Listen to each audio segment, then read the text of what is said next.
Alright, magandang umaga po sa ating lahat. It's great to be together. The last few Sundays, when I preached, nung pinayagan ako ni Chris Bro na mag-preach dito,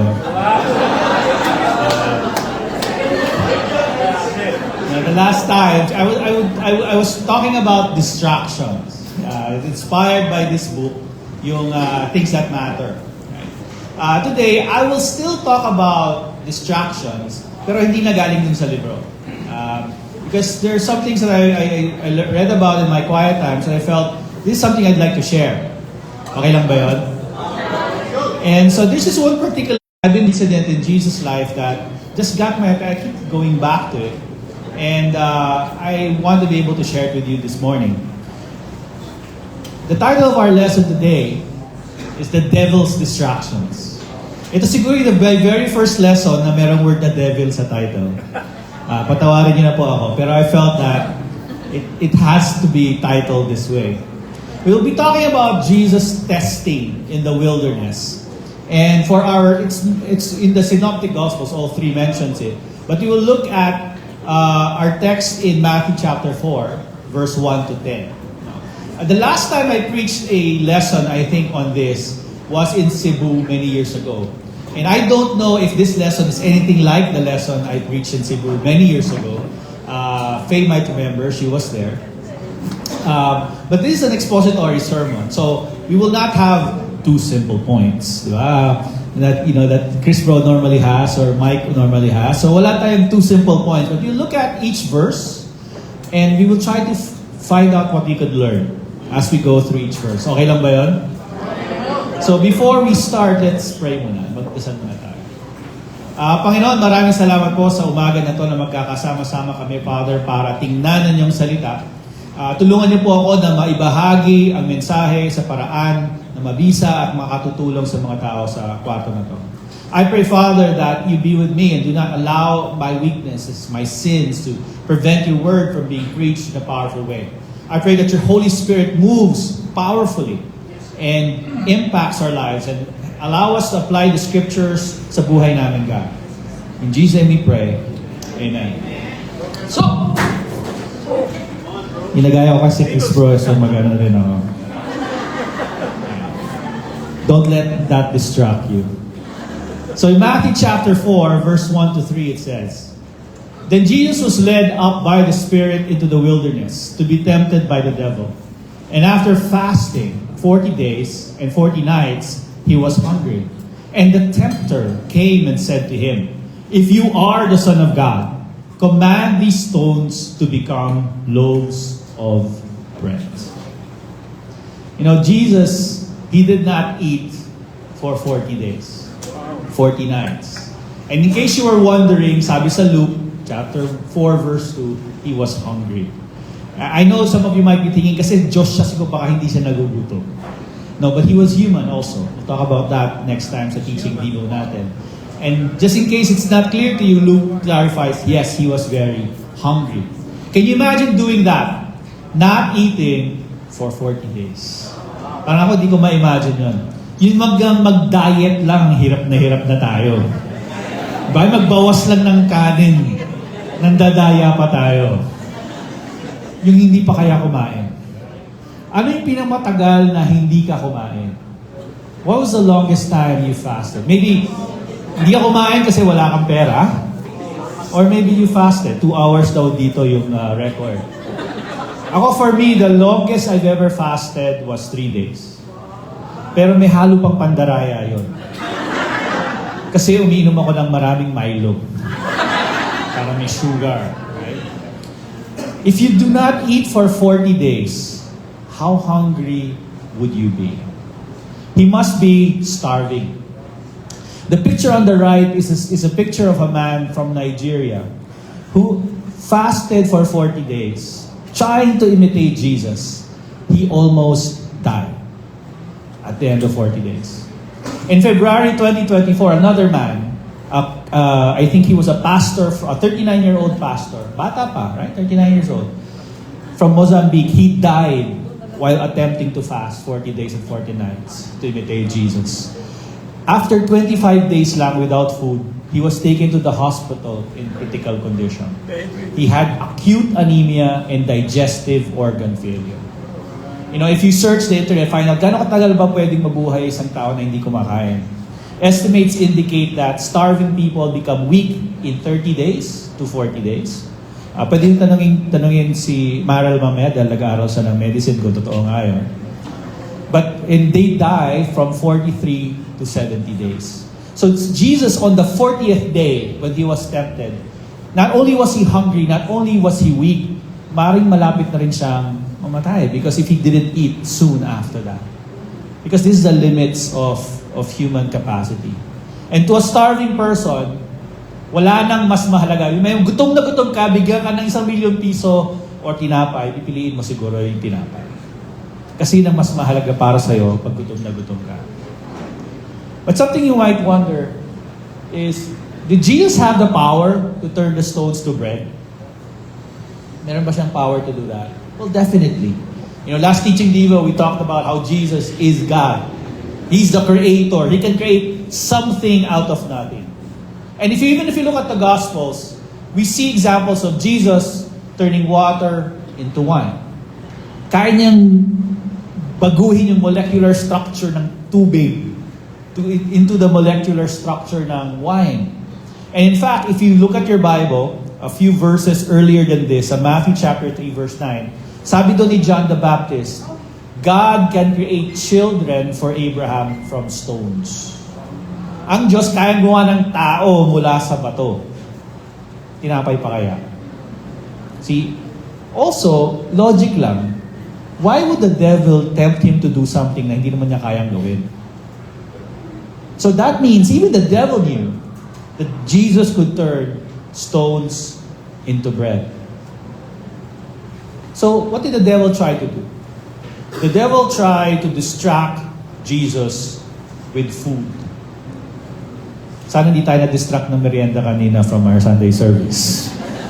Thank you for all those who contributed. It really helps us, gives us energy. May your tribe increase. You know, food was what his body, his flesh craved. Ito yung talagang gusto niya at this time. There's nothing else his flesh probably desired at this time.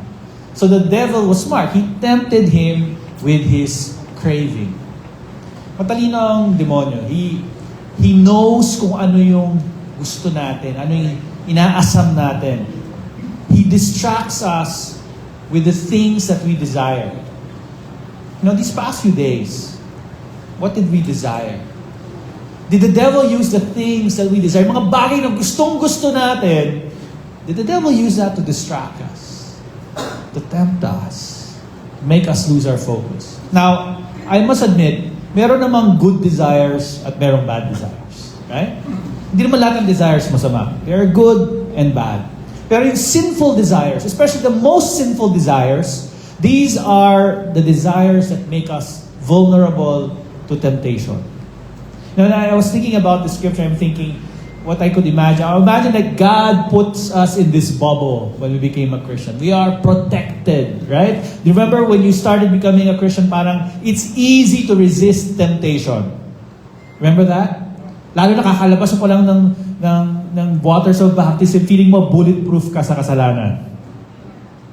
And sometimes though, when we have desires, especially sinful desires, we poke through that bubble. And that bubble is no longer protective of us. The more sinful desires we have, the more holes we poke through that protective bubble that God gives us. So we're now vulnerable to temptation. Our desires, sinful desires, make us vulnerable to temptation. But think about this. Yung desire na ginamit ni ng devil kay Jesus was a desire for food. Masama ba yun? Masama bang magutom? No, it's not. In fact, it's a good thing that we desire food. Otherwise, if we don't eat, we will die. What I get from this is the devil can use even good desires, good things, to tempt us to do bad things. Hindi dahil desire is good doesn't mean it's not possible to, for the devil to use it for bad reasons. What desire do we have right now? All of us have desire. Tao tayo. Lahat tayo meron pag ninanais sa buhay natin. May mabuti, may masama. Pero naisip nyo ba, kaya ginagamit ng demonyo yung mga ninanais natin para tayo ay magkasala? The desire for money, the desire for relationships, the desire for attention, the desire for pleasure. These desires can lead us to sin. So what do we do when the devil uses desires against us? Anong dapat natin gawin? Well, let's look at how Jesus did it. What did Jesus do? Well, he said this. Matthew 4 verse 4, "But he answered, it is written, man shall not live by bread alone, but by every word that comes from the mouth of God." Sa Tagalog, hindi lamang sa tinapay nabubuhay ang tao, kundi sa bawat salitang nagmumula sa bibig ng Diyos. Why did Jesus not agree sa pag-turn ng stones to bread? Gutom siya, it would benefit him, it's logical. Number 2, he had the power to do it. So bakit hindi pumayag si Jesus? What was wrong with turning stone to bread? Masama ba yun? Well, I thought about this. Ganyan sa scripture, di ba? Pag we read the scripture, we think about it. Bakit kaya? What's wrong with that? Una ko naisip, maybe it was because Jesus was not supposed to use His power for personal gain. Now, kung titingnan natin sa Bible, tuwing nagmimilagro si Jesus, He never did it for Himself. He did it for other people. So maybe that was it. Pero nung tinignan ko yung, that might be true. But if you look at yung sagot mismo ni Jesus, I think there's a deeper reason. Sabi niya, hindi lang sa tinapay nabubuhay ang tao. Although masarap yung tinapay, lalo rin kanina. Pero hindi lang yan ang kailangan natin para mabuhay. Jesus said that food is not enough for a person to live. Hindi lang pagkain ang kailangan natin para mabuhay. There is more to life than just surviving. We need the words of God to live. Now, think about this. Even though si Jesus, gutom na siya, even though he was starving, he still said there is something else more important than food. Di ba pag gutom ka, wala ka na ibang maisip kundi pagkain? But Jesus' conviction did not waver. Kahit gutom na siya, he still held on to the conviction, there's still something more important to me than food. Even though he was starving, he believed he needed the words of God more than he needed food. Do we believe this also? Ito rin ba yung paniniwala natin? Ito rin ba yung conviction natin? Walang mas higit pa o mas higit pa sa pagkain ang pangangailangan natin sa salita ng Diyos. Now, if we had to choose between the Bible or bread, what would we choose? If we had to choose between reading the Bible and eating, what would we choose? If we had to choose between obeying God's word or, imagine yung favorite food nyo. Meron lang, kailangan papiliin. Yung paborito nyong pagkain or obeying God. Anong pipiliin natin? I think in everyday life, we go through experiences where we have to make this choice. It may not be food, it might be something else that we desire. And we have to choose between that and obeying the words of God. Minsan nga, hindi pa nga obedience, reading lang the Bible. Hirap na tayo because there's something else we would rather do. But still, that doesn't answer the question. I was still bothered. What's wrong with turning stone to bread? Sige, the Bible is more important than food. But how does that translate to turning stone to bread being wrong? Why would the Word of God being more important food, why is it sinful? Why would it be wrong? Why did Jesus not do it? How would turning stone to bread contradict the conviction that the words of God are more important than food, di ba? Yeah, mahalaga yung words ni God, pero anong kinalaman doon sa hindi pag-transform ng bato sa tinapay?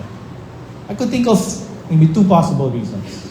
First, providing food for himself meant that he was no longer relying on God to provide.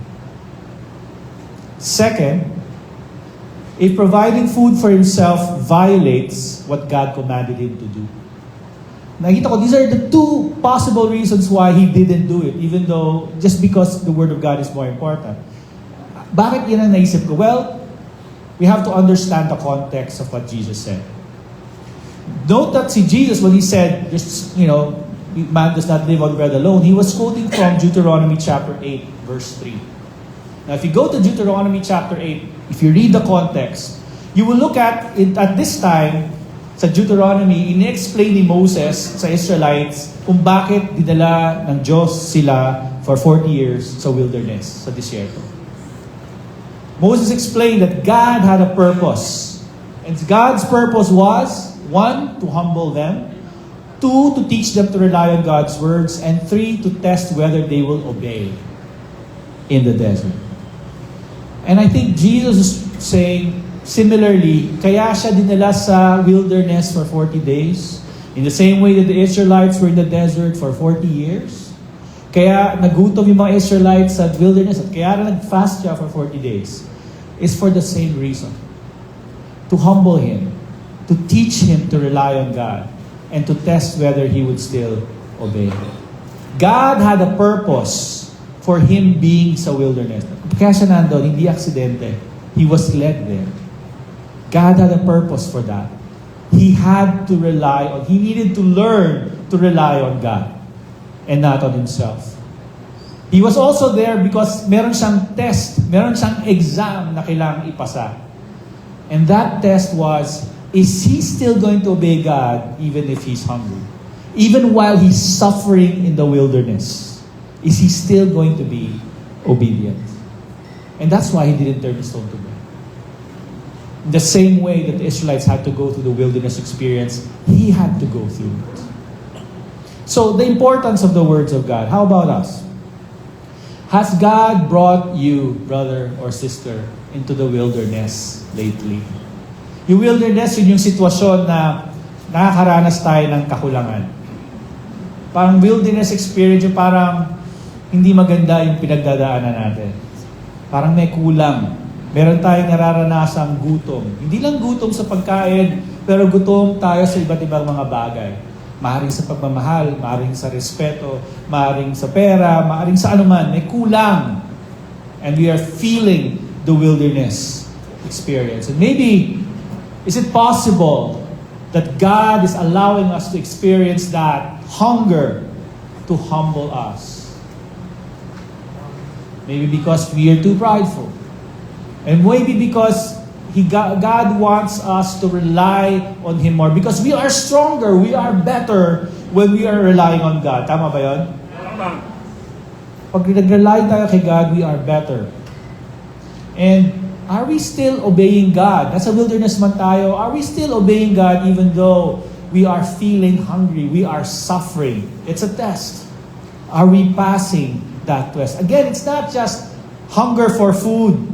Again, it could be hungry for love, hungry for happiness, hungry for success. Are we still obeying God? Jesus' circumstances did not change the importance of the words of God. Busog man tayo, gutom tayo, ang kahalagan ng salita ng Diyos hindi nagbabago. And that needs to be our conviction. The value we place on the words of God should not change depende kung ano yung sitwasyon natin. Kung masaya tayo o malungkot. Our difficult circumstances does not change the importance of the Word of God. So the question is, how important are God's words to us today? Gaano siya kahalaga?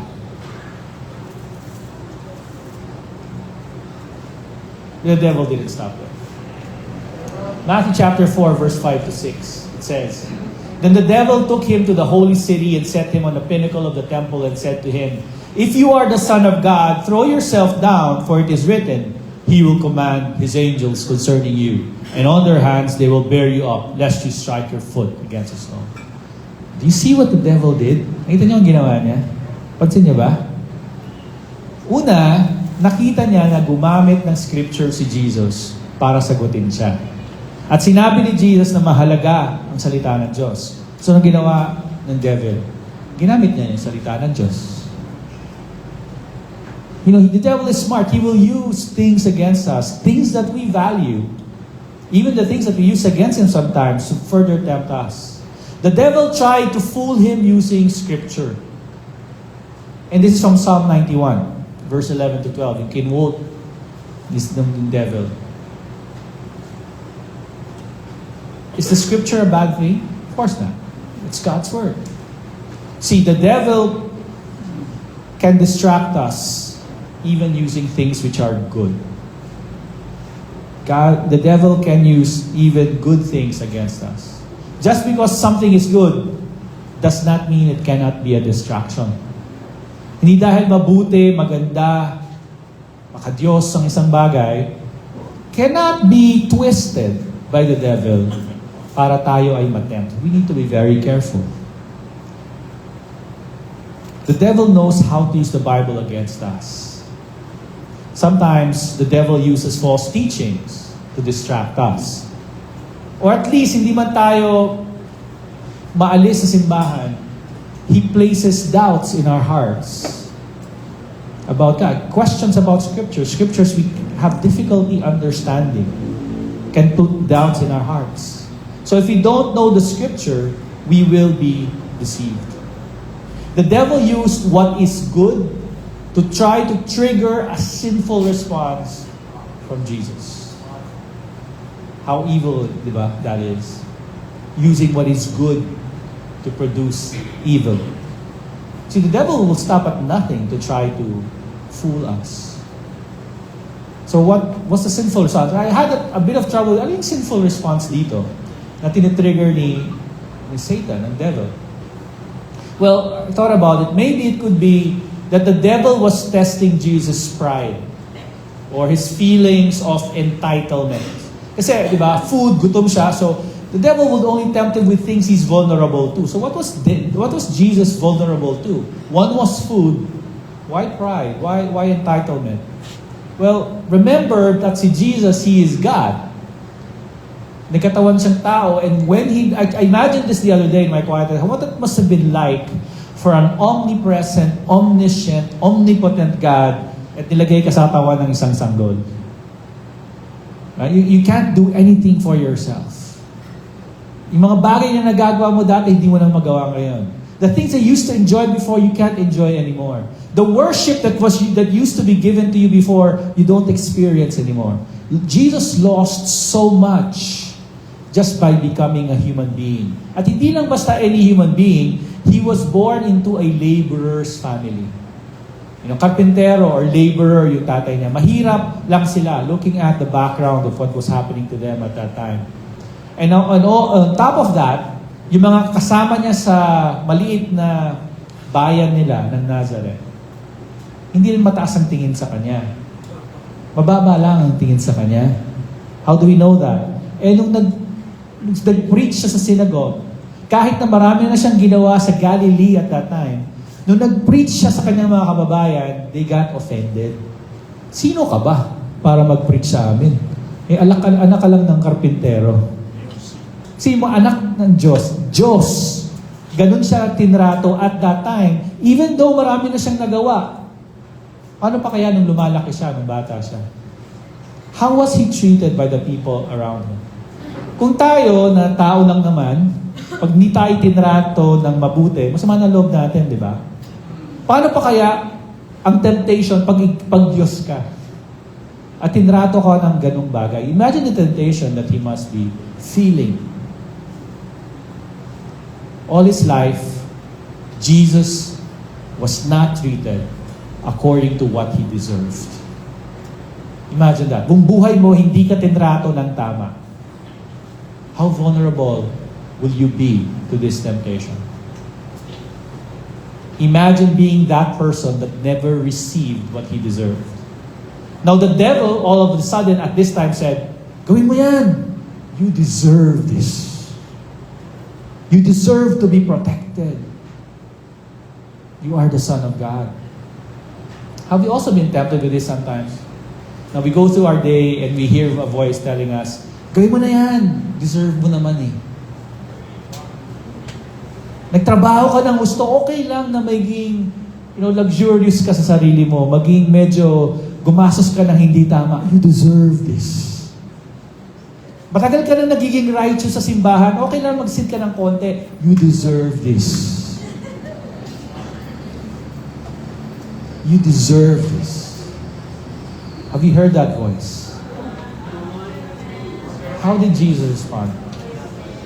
Jesus said to him, "Again it is written, you shall not put the Lord your God to the test." Sa Tagalog, huwag mong susubukin ng Panginoon mong Diyos. Notice the word again. Kasi gumamit ng scripture yung devil when he said again. Pero, sabi rin sa scripture ito, he argued against the scripture using another scripture. And here, medyo konting teaching tayo ng konti. The devil used scripture. It might be true. Some scholars would say it is an out of context quotation. It doesn't matter. Because even if what the devil's interpretation of that scripture is correct, Jesus here demonstrates a principle in interpreting scripture. A scripture cannot be interpreted to justify an action that would violate another scripture. Hindi ka pwedeng kubuhan ng scripture. Oh, kita mo na, sabi sa Bible, pwedeng gawin ko yan. Don't drink water, drink more wine. Oh, huwag daw puro tubig. Uminom din ako ng alak. See, a scripture cannot be used in that way if it contradicts other scriptures. That's how you interpret. So, without may, I don't know, Jesus sort of taught us that as an aside. But what Jesus wanted to say was, doing what the devil wanted to do would put God to the test. That's why it was wrong. Jesus, even if He was the Son of God, actually naisip ko na sa quiet time ko, nung sinabi ni Jesus, do not put God to the test, was He referring to God the Father or Himself? It could be both, kasi He's both the Son of God and God, di ba? Well, it's a longer discussion. But if Jesus Himself would not test God, tayo pa kaya? Kung si Jesus nga ayaw i-test si God, tayo pa kaya? But what does it mean to test God? Well, again, tingnan natin yung context. Jesus was quoting from Deuteronomy 6:16, which referred to the Israelites testing God at Massa. In fact, the word Massa, if you look at the footnote, means testing. Ang ano nangyari dito, in Exodus 17:7, that's when the incident happened, the Israelites were complaining against God. They complained against Moses. Bakit mo kami dinala dito sa desyerto? Hindi, kalimutan naman nila na niligtas sila ni God from slavery in Egypt. They forgot all about that. Bakit kami ba't walang tubig dito? Bakit walang masarap na pagkain dito? Although God was taking care of their needs, they grumbled. Maybe because they thought, I deserve more from God. Diba sabi mo ni Moses, we're going to a land of milk and honey. Walang milk and honey dito. Puro manna lang. Well, then again, manna was an awesome food, right? But to them, it wasn't enough. They wanted more. They felt, I deserve more from God. It also showed they did not trust in God. That's why they were putting God to the test. How about us? Have we been complaining to God lately? Kaya, di ba, tagal na akong Christian, bakit ganito pa lang ang nangyayari sa akin? Right? Why are other people blessed? Ako hindi. Bakit hindi pa ako nakakaranas ng masarap na buhay sila? Oo. I've served, I've been in leadership, I've given to special contribution, I've sacrificed. Why is this all I am getting from you? Do we feel that we deserve more from God? Di ba dapat mas marami na yung para sa akin, God? And because we're like this, just like the Israelites who forgot they were saved from slavery, we could be forgetting the fact that God has given us salvation. Na hindi na tayo grateful. Nagko-communion tayo every Sunday, pero wala na impact sa atin yung ginawa ni Jesus sa cross. Because we no longer feel thankful kung ano ginawa para sa atin. That's when we put God to the test. When we grumble, when we complain, when we feel, God, I deserve more from you. That's when we put God to the test. How else? I think we also test God in other ways. One is when we only obey when He gives us what we want. Pag bine-bless tayo, mag-obey tayo. Pag di natin nakukuha yung gusto natin, parang bata na nagtatampo, hindi tayo susunod.